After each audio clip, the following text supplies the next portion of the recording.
Full of Hunger Boxing. Look, when it comes to Atlanta boxing, everybody know who this is. Get into him.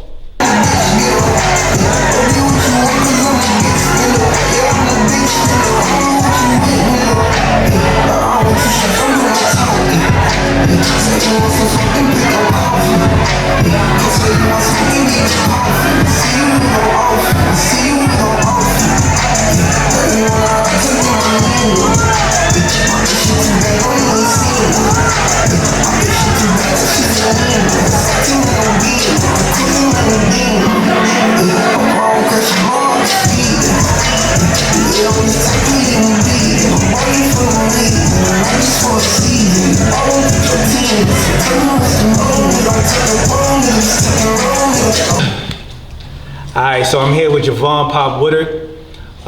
If you from Atlanta, then you gotta know who this is, especially if you're on the boxing scene. Even if you're not on the boxing scene, yo, you can see him with different people, different celebrities.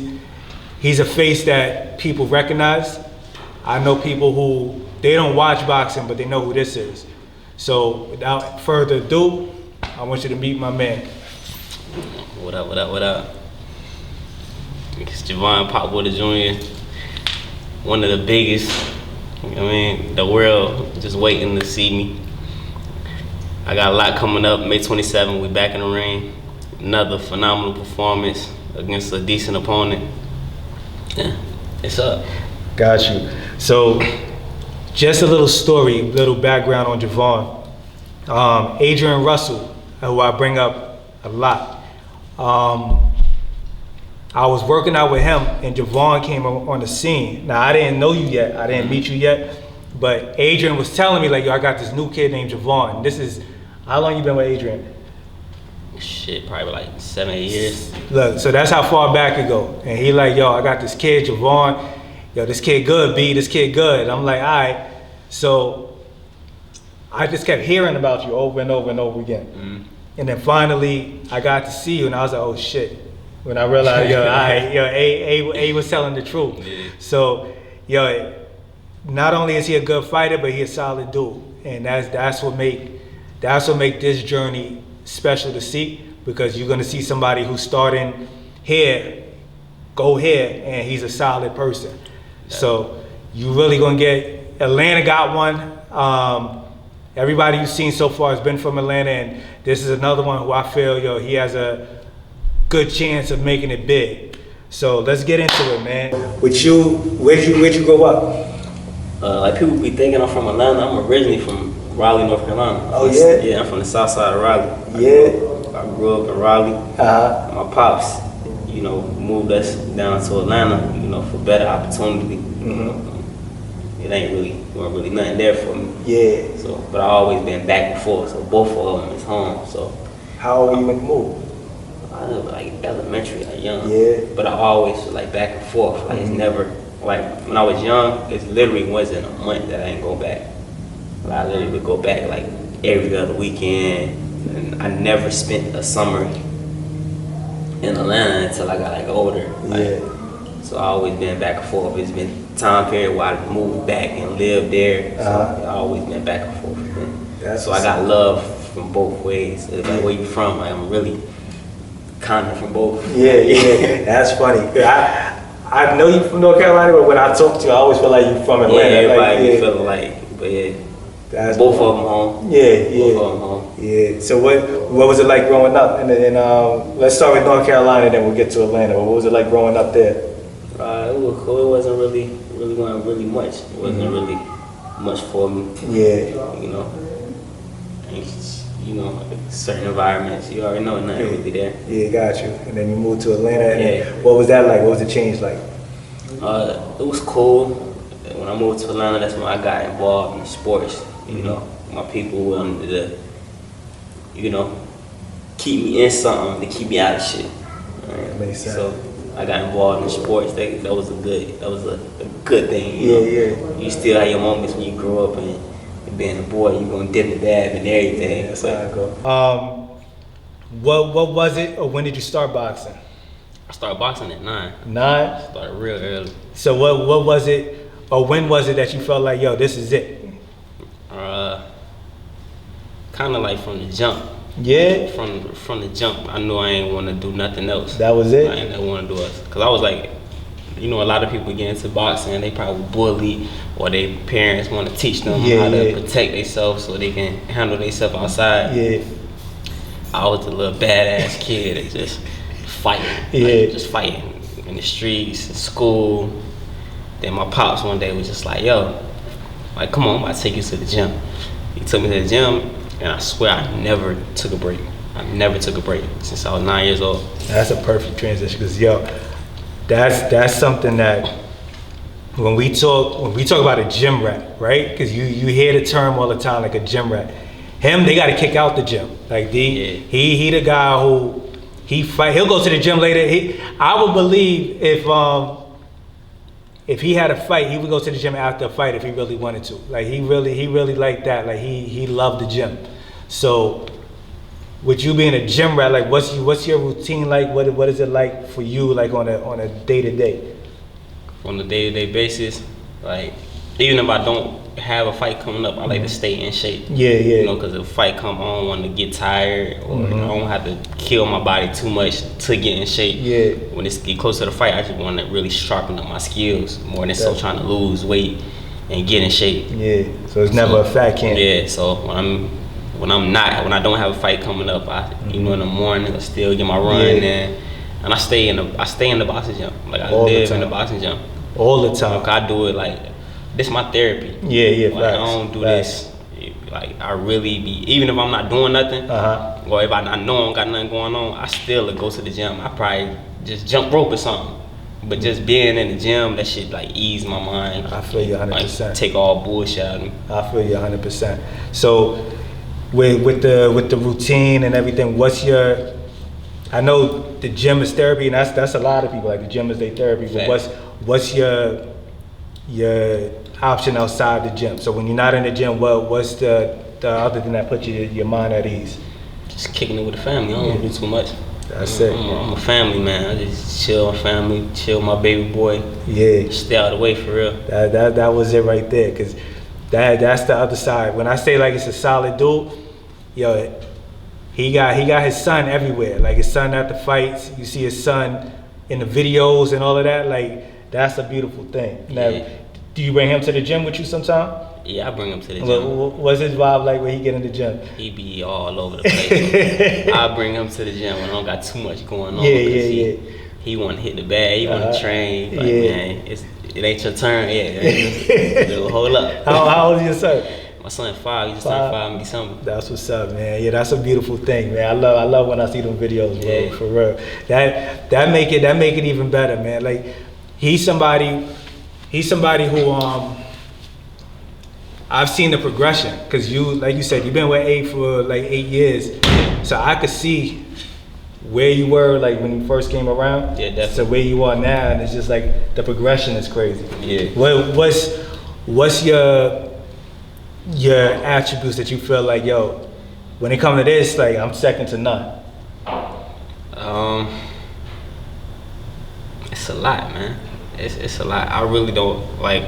I really couldn't compare myself to nobody. Yeah. Because there ain't nobody I just like try to mimic or anything. I study everybody. I study everybody, even like modern day, past, greats.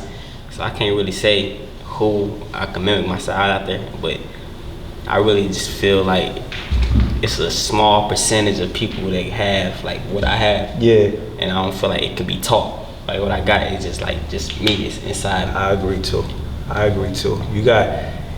You got natural ability, but because of your work ethic, that's what make it what it is. Like the package that is coming in at this point. So I already know the type of training you do because of Adrian. So I know like the hands run crazy. Yeah, definitely. Your speed is crazy, and then the angles on top of that. Because he'll make you throw a punch from an angle that you didn't even think about before. Exactly. So with training, what's the thing that you lock in on? Like if you got a fight coming up and you feel, look, I need to. Do you do it by the opponent, or do you do it by what you feel I want to work on? Mainly is whatever my coaches you want me to work on. Cause you could study a fighter all day, and then they'll come into the game or they'll come into the fight a whole different fighter. So I don't really like to. If I'm about to fight somebody, I look and see if they're a pressure fighter, they southpaw, orthodox, but I don't need to like study them too much. It's mostly on what I need to work on. Got you. So let's take it back to the start of your boxing. You're 9 years old, right? Yeah. You get in the gym. When do you start, or when do you turn amateur and start your fights? I probably had my first fight.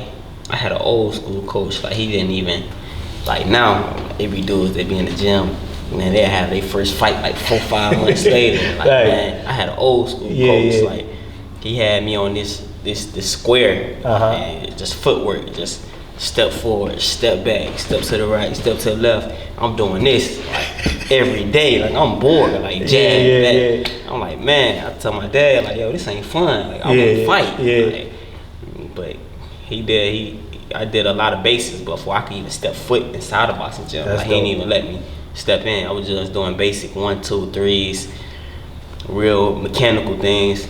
That's dope though. Then probably like 6, no exaggeration, probably like 6 months, he let me get in the ring. He do little drills in the ring. And then he finally let me spar.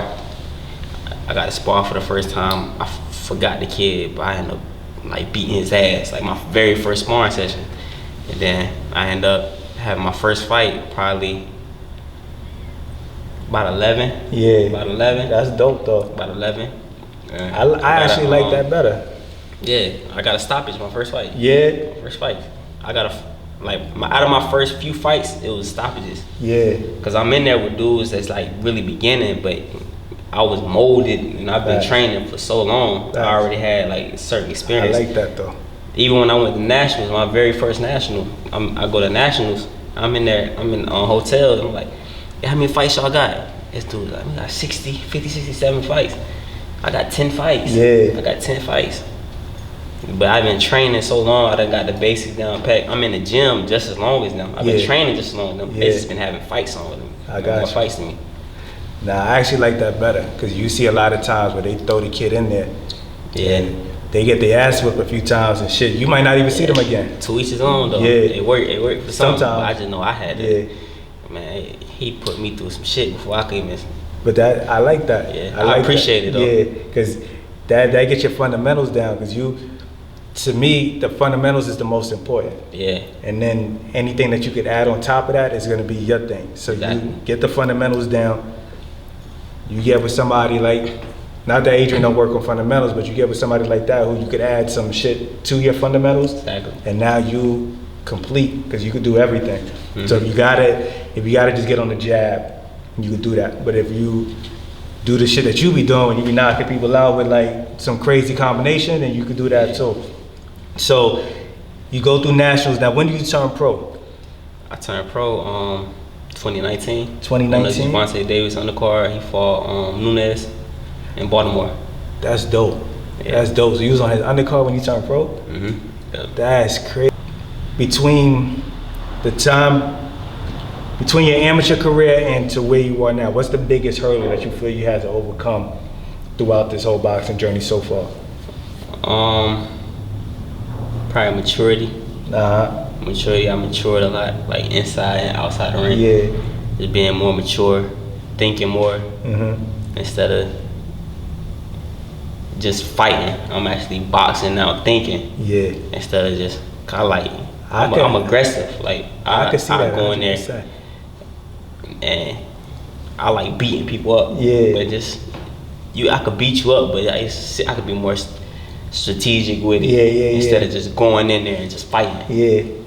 I could see that 100%, bro. When I think about it, that's actually the progression that I've seen 100%. You hit it on the head, because there's times when you would go in there and it was just like, I'm swinging, I'm trying to get him out of there. Yeah. Now I can see you set up a shot. I can see you stick to a jab. You know when to press, but at the same time, it Exactly. just running in there and I'm gonna just go crazy. Yeah. So I could see that 100%. I agree with that 100%. So the maturity inside, outside the ring, and that comes with age. Yeah. Exactly. How old are you? I'm 27 now. 27. So you young. Yeah. You still got a ways to go. But Mm-hmm. yeah, that comes with age progression. You took a loss early in your career. Mm-hmm. What was the learning aspect of that? Because you just to be clear, this is your second fight, right? Yeah. And then he's had 10 fights since then. Mm-hmm. So 10 fights. I think you knocked out everybody that you fought since then. Yeah, But one. So look, there's been. Did it wake you up, or what do you think? What do you think came from that? Me honestly, I feel like it was probably like the best thing that happened to me. Yeah. Kind of like turned me to an animal. Yeah. Like, yeah.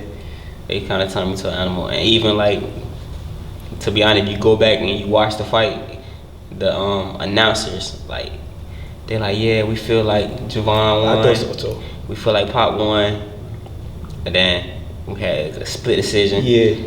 I feel like I did enough to win, Mhm. but I just learned not to leave it in the judge's hand. That's And it. even like preparation for the fight, like Mhm. I'd be sparring, I'd be working, and they'd be like, yo, you gotta chill out. You can't be killing your sparring partners. Yeah. But like now it's just like they ain't supposed to be in there. Then It is what it is. it is what it is. Yeah, facts. Yeah. Because I can't hold back. Because all I'm doing is hurting myself. I agree 100%. I noticed that with one person I learned that from, or see that with, is B, with Brian, because his dad will make sure like, oh nah, we're not sparring. Like, Yeah. it's not gonna do anything for him. Exactly. So it doesn't make sense. It'll hurt you more than anything. Exactly. Yeah. I agree 100%. And you in that same realm where it's like you can't. Yeah. Everybody's not gonna be good work. But I agree 100%. I think a loss, especially because it was so early, it's your second fight. Mm-hmm. But something's gonna happen from a loss. Yeah. Either you're gonna say shit, the same for me, or you're gonna be like, oh no, I need that back. And it don't even make sense to try to run that one back. But Shit, I would. I know you would just because it's you. I understand that, but I'm just saying like y'all careers went two different ways. You know, after the fight, so you would be kind of Doing a favor. pretty much wasting Yeah. time almost. But it's I always wondered what the mindset was. Was it okay? It woke me up because Yeah. I didn't meet you till after that fight. Yeah. So by the time I met you, you was already. Mm-hmm. You was already in the gym nonstop, going hard. And before that, so I can't say before that, but I always wondered, what was the mindset? Was it, it's turning up, moving forward? It's time like in the beginning, like me, I'm real competitive, and I don't like losing. I don't like losing to nothing. It could be checkers, it could be one-on-one basketball. I ain't even no basketball player, but I don't like losing. And if I lose, like it hurt, it do something different. I'm never been the person that lose anything and be like, okay. Like one thing about me, I got 101 amateur fights. I was 89-12. I don't have not one second place trophy. Not one. If I'm fighting and they don't they don't raise my hand. I feel disrespected. You know how they trying to put it on the top of it. Nah, you don't want it? Nah, don't give me that. Nah, I don't take second place. I don't second place, so it's just always been me. I don't lose. I don't like losing. I like that. So I even said that I don't have at the crib. I don't have not one second place trophy. So me taking the L early, like it hurt. Like, it hurt. Like I kind of like shut down from everybody. I shut down like anybody I was dealing with. I shut everything down. I kind of went through like a little dark moment, kind of depressed. But after a while, I'm like, man, like this what I do. So you know, I can't be down for too long. I mean, this was gonna feed the family.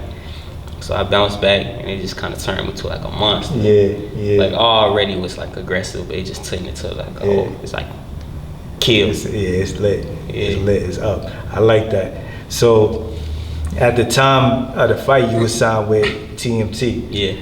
And I don't know. To me, TMT just blew up. Like it was like at one point they was having like events for fighters, and all of a sudden it was like it just stopped. Yeah. So what happened there as far as TMT is concerned? I don't know. Kobe probably slowed down everything with it. You know, I don't know. I don't really want to, say nothing wrong. Facts. I feel like I ain't in them rooms with the higher ups, so I don't know how or what way they was thinking. So I don't know. But that's a feat in itself. That lets you know talent level too, because everybody can't just get signed with the money team like that. That's I know people who went out there and they just came right back, and it was like that was it. So for somebody to see that talent and say like, oh nah, we gonna sign him. Facts. Yeah, that speaks a lot. So with being there, because you've been on that stage, here is like I got to see the growth, because we was just talking before we got on camera. You was I was backstage with you, and they was like, yo, you the co-main event. Yeah. So I could see the growth from fighting early in the card to the co-main. What's the difference that you feel as far as, okay, I was here, now I'm here, from the time you was with TMT to where you are now? I don't really feel too much of a difference. I just feel like I'm still climbing the ladder. Yeah. Right, I ain't gonna feel no difference until I'm like, headlining, Georgia Dome, the arenas and stuff like that. That's when I feel the difference. But like now, like I just feel like I'm climbing the ladder. Like even like after victories and wins and stuff like that, I be feeling like, man, you guys be like, oh, how you feel after you win? Like I don't really be too excited. I feel like that's what I'm supposed to do. This one I was supposed to do that. Like, I beat certain dudes. I was supposed to do that, so I ain't really excited. Like, let me ask you this though, dude. I know you say that like y'all supposed to do that, but do some wins feel better than other? Cause I don't know if I was at this fight, but I think I was there. But the dude was talking shit. Yeah. At the weigh-in. Yeah. I know you're talking about. You got heated. So you got heated, and I was like.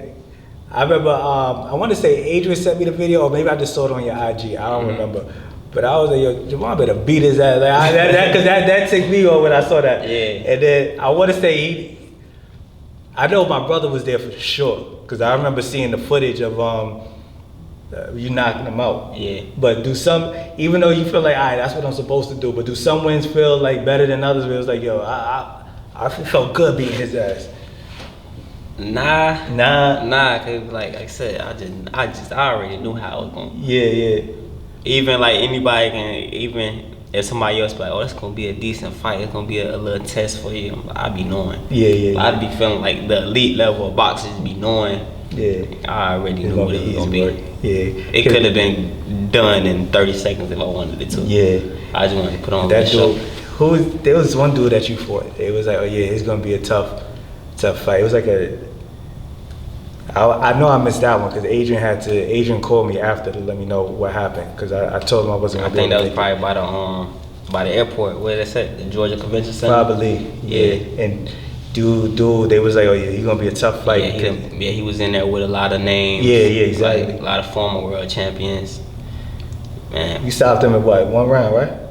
Like 30 seconds. Yeah. Like 30 seconds. That was ugly. Yeah. So there's nothing, you don't get a high off of like some opponents where it's like, yo, he was talking shit, I'm gonna beat his ass. After I beat it, and you feel like, nah, I don't really get too excited. I feel like I'll probably get more excited when they give me the fights that I've been asking for, the fights I've been looking for. So let's get there. I want like the other prospects, the people that be like, oh, he like that, he decent.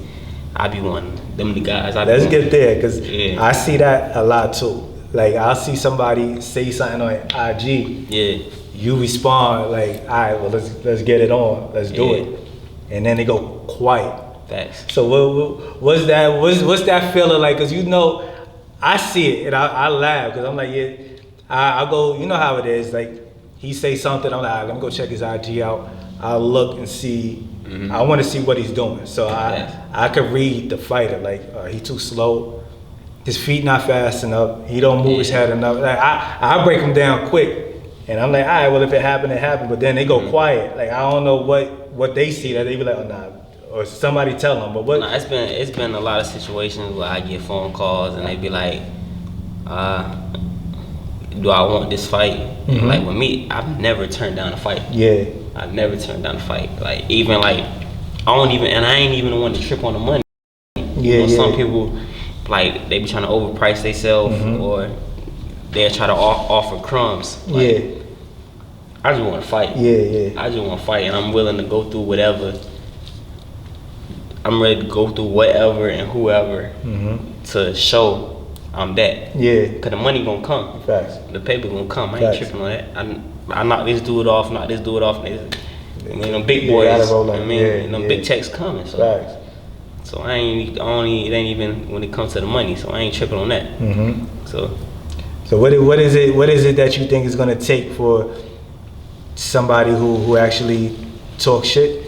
For them to actually follow through and actually get in the ring with you?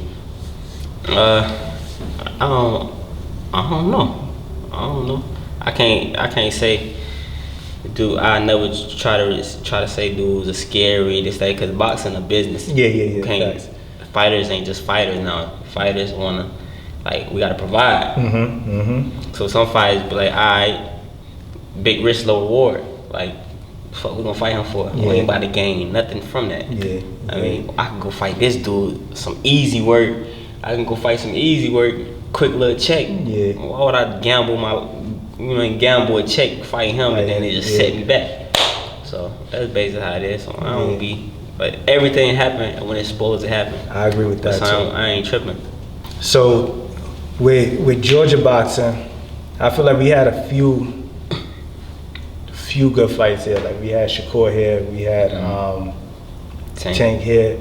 What do you think? What do you think we need to do to get more fights like that here, and get the people here on those cards?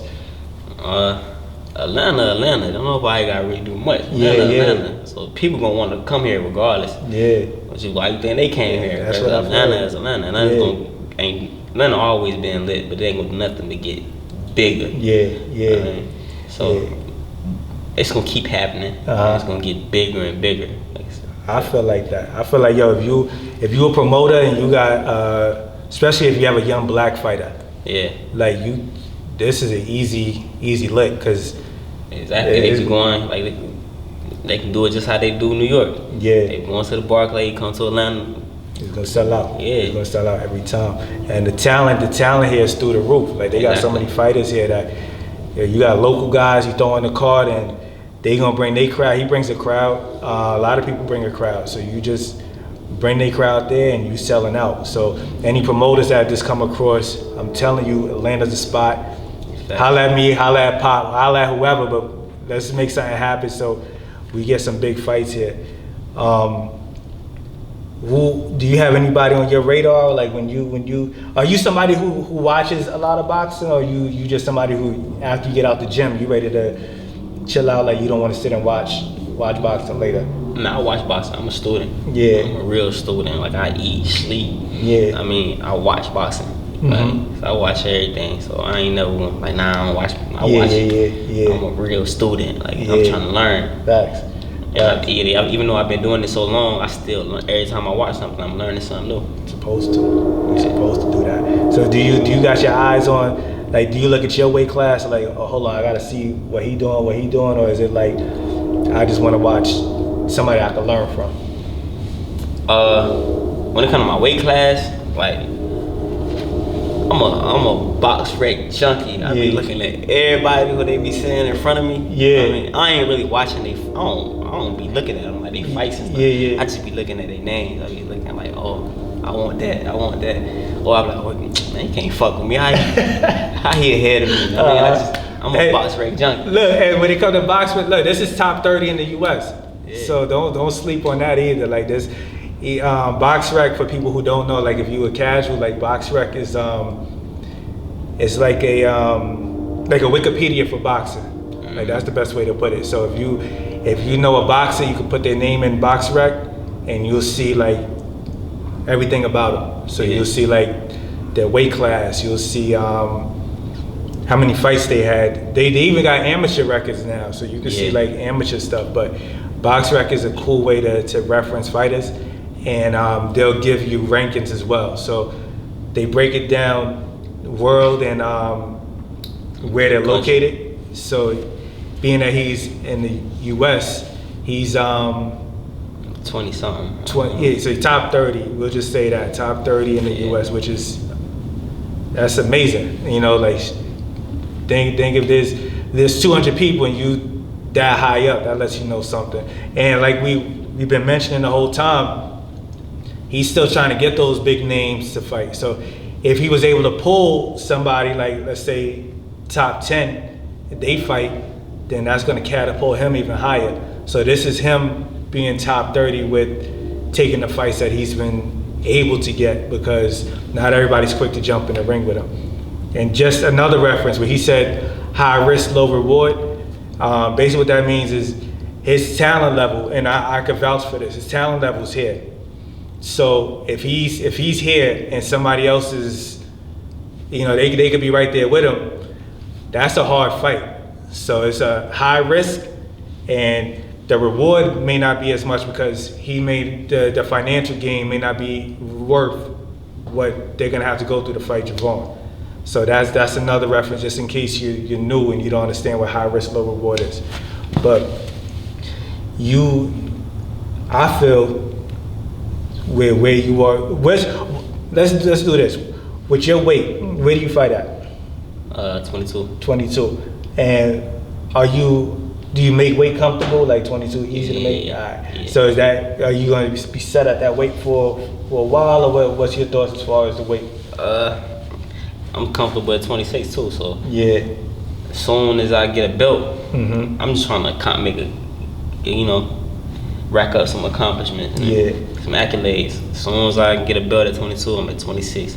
As soon as I get a belt at 26, I'm going to 30. Yeah. I mean, and my body keep growing, I'm gonna just keep on going up. Yeah, that's a fact. That's a fact. If you was or wherever the money at, for real. Belt's cool, but we know what we do this for. Yeah, of course. You got to make a living. Prize fighting. Do you have like goals mapped out where it's like I want to accomplish this by the end of the year, or how do you work that out? Right now I just want to crack the top 10 for this year. Gotcha. Then the following year, do what I gotta do to get some of these dudes in the ring with me. Yeah. I like that. Cool. All right. So one thing that I always want to know, because with you like when it comes to like just as a package, you have star quality too. Yeah. So like when you look at Instagram, you got like a lot of followers. Yeah. How do you manage your boxing and distractions at the same time? I keep the distractions away from me, man. I don't really got too much distractions. Yeah. And believe it or not, I don't do too much. I stay out of the way. Yeah. I ain't the party type. Like I said, I kick it with the family, man. Yeah. I ain't even with the. If I ain't box, I don't even have a social media. Like for real, believe it or not. Yeah. I like to stay below the radar. I wanted them, incognito. It's hard to find me. So how did it grow? Because it was like, because I look at, you see different people, and it's like everybody isn't there. You know what I mean? So what do you feel was the key to? Was it just the work that you putting in that people get to see, or what was it? How I popped off for real, like for the longest, my sister's like, you need to make an Instagram, you need to make an Instagram. I ain't with that. Yeah. I'm straight on that. But I ended up making one, and I ended up posting like a sparring clip like a long time ago. And it got like 1 million views. It went crazy. some sparring. Yeah. And then my following just went up and went up and went up. It just kept going up. So I just kept posting like those sparring clips and Yeah. it just kept on growing. That's fire. That's fire. So that's the hard work. Yeah. That's the hard work. That's fire. I like that. I like that. And then I see like, this is Atlanta. So as you grow, I'm seeing like the people who come into your fights and showing you love, bro. Yeah. So is that through social media that they seeing you and they like, yo, what's up? And you meeting these people, or how does that work for you? Yeah, some from social media and just some just for me being who I am. Yeah. Me just always being me being an honorable dude, me being, you know, just being just being a stand-up person. So Yeah. a lot of people, you know, just support me off of love. I like that, man. It's Javon, Pop Woodard Jr. We back May 27th at the Atrium. Bring y'all another body, catching another case. If you want tickets, link in my bio.